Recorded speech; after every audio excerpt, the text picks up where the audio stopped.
Welcome ladies and gentlemen, it is Targran here once again bringing you another lore of League of Legends. In this episode we're going to talk about Warwick and Soraka, as well as the relationship between those two. Enjoy. Soraka, the Star Child of Ionia, was probably the first creature of her kind to ever step onto Valoran. While the continent knows many mages who tap magical power of runes into their spells to achieve a particular effect, Soraka has been reaching out much further.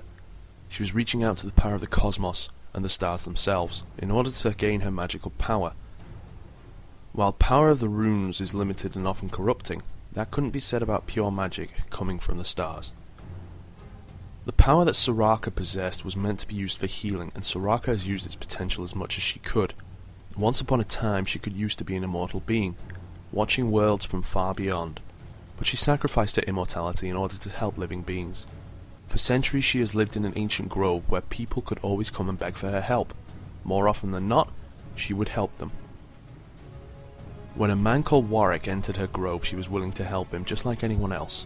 He was carrying his own dead wife in his arms, begging Soraka to heal her and give her life back. Everything that Soraka had tried had no effect, and so she had to give up. With no way to help his wife, Soraka offered her guidance to the desperate man to help him alleviate his pain. Warwick would refuse and run away from the grove, angry for his loss and unwilling to listen to Soraka's advice. Yet he would return a few days later to listen to the Star Child's advice. They had spent many days together, as Warwick had been learning to live with his loss, to accept it and to let it go. The healer would even grow attached to the man over time. One day Warwick would announce that he found the men who'd murdered his wife, and informed Soraka that nothing but revenge could help heal his pain. He assured her that death wouldn't be the worst thing that could happen to him, as he would at least find his peace.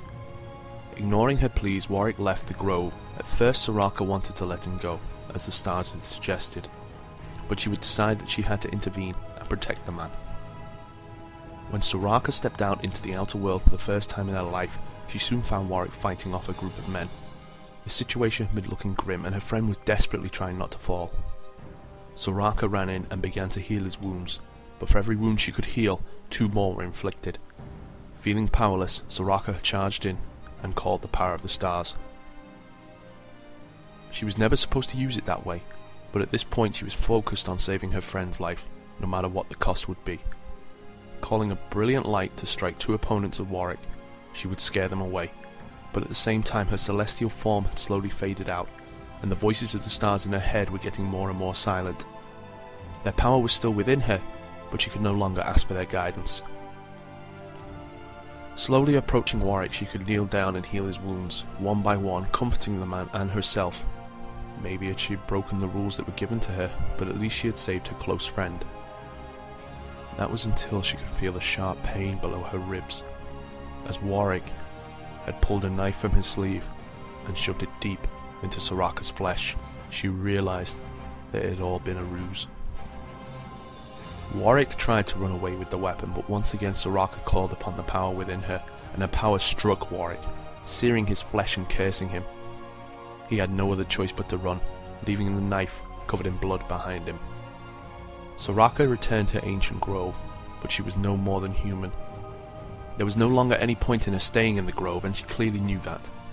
Betrayed and bitter, Soraka decided not to let the cruelty of one blind her to the suffering of the others.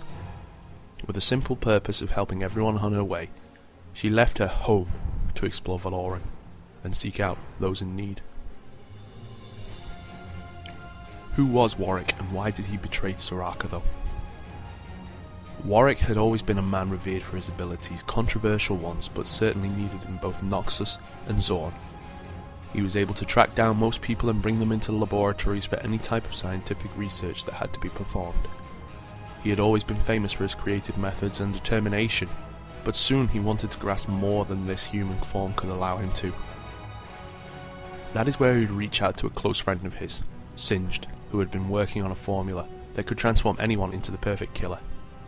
To be fully effective it required 3 components: steel from the mysterious Shadow Isles, a fang of a balefire direwolf, and the blood of celestial being. While the first 2 items were not a big problem to Warwick, with his widespread connections, the third element, celestial blood, had proven to be the most problematic for Warwick, as the only being rumoured to come from the Outer Realms was Soraka. Soon he would come up with a plot involving a woman that he'd murdered and a couple of mercenaries. It took some time, but Warwick had managed to gain the trust of Soraka and lead her into trusting the man. When she was most vulnerable, he had shoved a shiv between her ribs and tried to run off with a sample of her blood. He did not expect her to call the magic upon himself. He'd barely made it back to Zorn. Furious and scarred, he demanded Singe to finish the potion without the last component, and drank it, ignoring his friend's warnings. The mixture had worked, turning Warwick into a creature between man and wolf, infused with raw strength and extraordinary senses, but also gifting him with animal-like instincts that would sometimes overcome his ability of clear thinking. Sometimes he would just lose control over himself, and he now seeks the blood of Soraka to create another concoction that would stabilise his transformation. He needs to do that before his mind gives up to the mindless urges of the beast. And that is all we've prepared for you this week when it comes to lore of League of Legends. If you enjoyed what we prepared for you, let us know by liking this video and adding it to your favourites. Until the next video is ready, you can head over to the Facebook page, like us on there, follow us on Twitter, or go back and watch all the previous episodes. And as always, I'll see you next time.